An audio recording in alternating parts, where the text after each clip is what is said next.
Bismillahirrahmanirrahim. Assalamualaikum warahmatullahi wabarakatuh. Salam sejahtera bagi kita semua.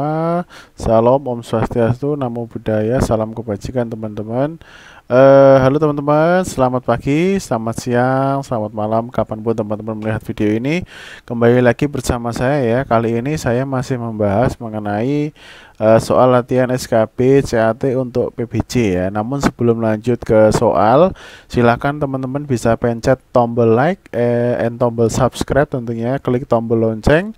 Yang saya doakan yang subscribe channel ini ya diberikan kemudahan, entah itu tes besok SKB, kemudian sertifikasi PBJ ataupun yang ingin sekedar belajar ya. Oke, langsung saja ke soal yang pertama. Nah, ini sebentar saya kasih ini ya pointer ya. Pengawasan pengadaan barang atau jasa wajib dilakukan oleh Menteri, Kepala Lembaga atau Kepala Daerah melalui A. SPSE, B. APIP, C. LPSE, D. UKPBJ, E. LKPP.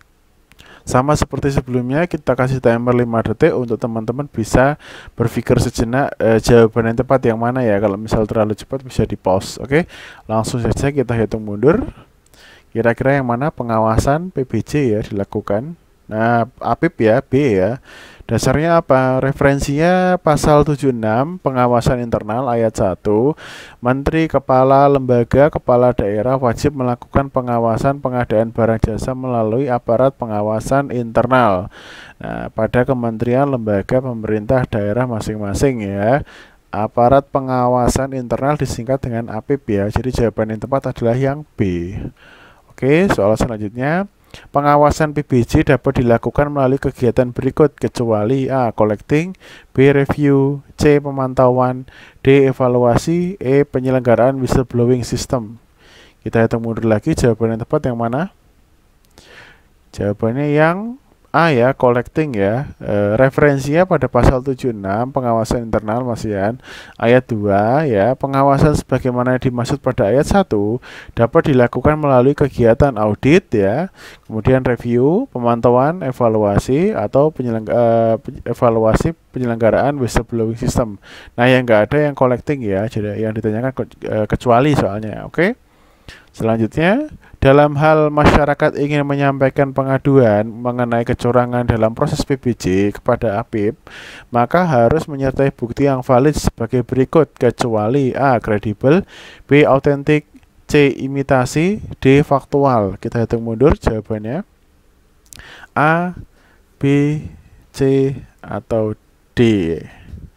Kira-kira yang mana? Jawabannya yang C ya, imitasi ya. Nah, referensi pada pasal 77 masih mengenai pengaduan oleh masyarakat ya. Masyarakat menyampaikan pengaduan kepada APIP disertai bukti yang faktual, kredibel, dan autentik ya. Jawaban yang tepat adalah yang C, yaitu imitasi. Kemudian APIP menindaklanjuti pengaduan sesuai kewenangannya terhadap pengaduan masyarakat tersebut.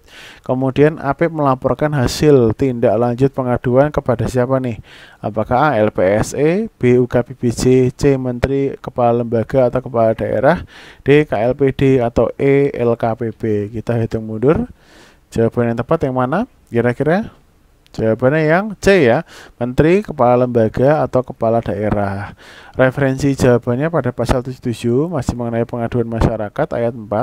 APIP melaporkan hasil tindak lanjut pengadaan kepada Menteri atau Kepala Lembaga atau Kepala Daerah. Jadi jawaban cepat adalah yang C. Oke.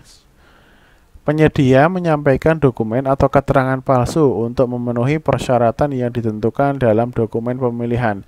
Maka penyedia tersebut menyampaikan sanksi berupa sanksi berikut kecuali A. Sanksi ganti kerugian, B. Sanksi daftar hitam 2 tahun, C. Sanksi pencairan jaminan penawaran, D. Sanksi digugurkan dalam pemilihan. Ingat kecuali ya. Kita hitung mundur, jawaban yang tepat yang mana? yang A ya, sanksi ganti kerugian. Nah, ini referensi pada pasal 78 ayat 1 ya dan 5.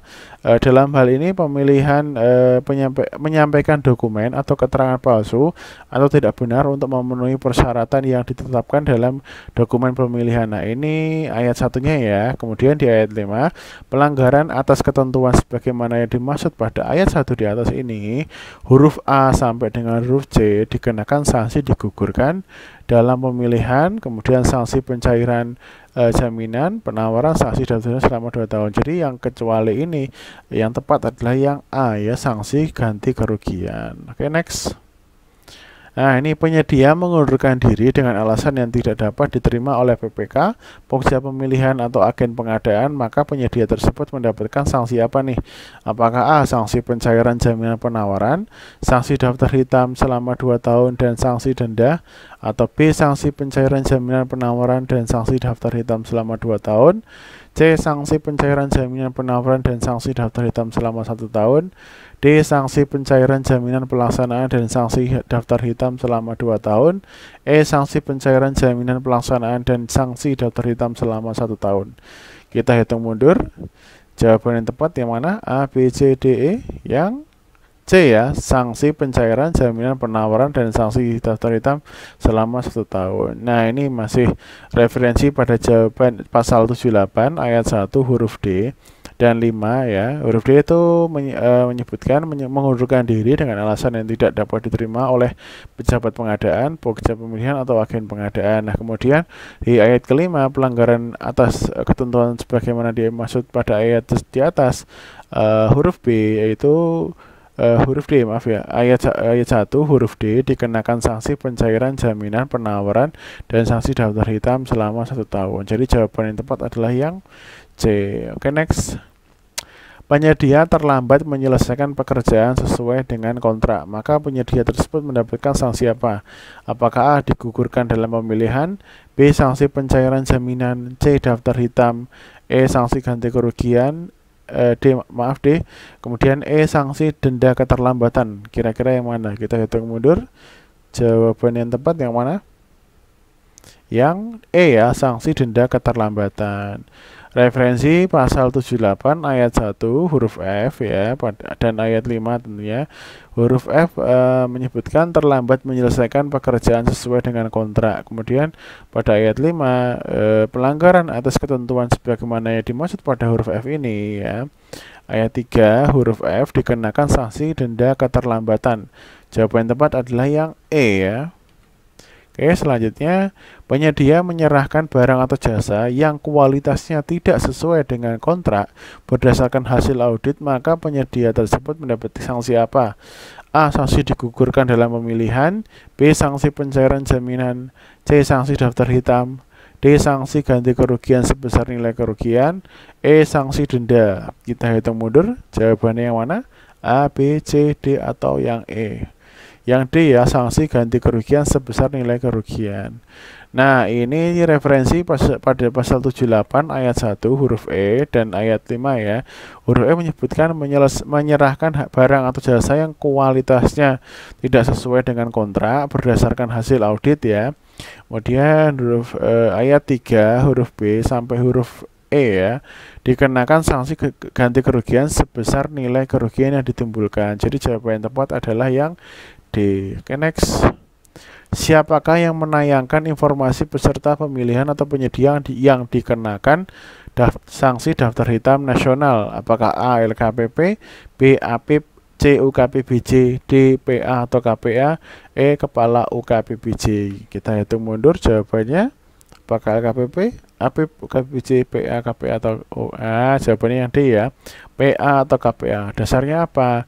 Pasal 85 ya, pasal 83 daftar hitam nasional ayat 1, PA atau KPA menayangkan informasi peserta pemilihan atau penyedia yang dikenakan sanksi daftar hitam dalam daftar hitam nasional. Jadi jawaban yang tepat adalah yang D. Oke, untuk soal terakhir, penyelesaian sengketa kontrak penyedia dalam pelaksanaan dilakukan melalui hal berikut kecuali A, layanan penyelesaian sengketa kontrak, B, arbitris ya, terus C, dewan sengketa konstruksi, D. Penyelesaian melalui pengadilan. E. LPSE. Kita hitung mundur. Jawabannya yang mana? Jawaban yang tepat yang E ya, LPSE. Kecuali ya. Nah, referensi pada pasal 85 ya, penyelesaian sengketa kontrak. Penyelesaian sengketa kontrak penyedia dalam pelaksanaan dilakukan melalui layanan penyelesaian sengketa kontrak, arbitrase, DC, Dewan Sengketa Konstruksi, atau penyelesaian melalui pengadilan. Jadi yang kecuali di sini yang E ya, yaitu LPSE. Oke, cukup sampai di sini. Jangan lupa klik like ya. Klik like, kemudian klik subscribe tentunya. Yang subscribe saya doakan dalam keadaan sehat, murah rezeki, dan selalu lancar usahanya ya. Amin ya rabbal alamin.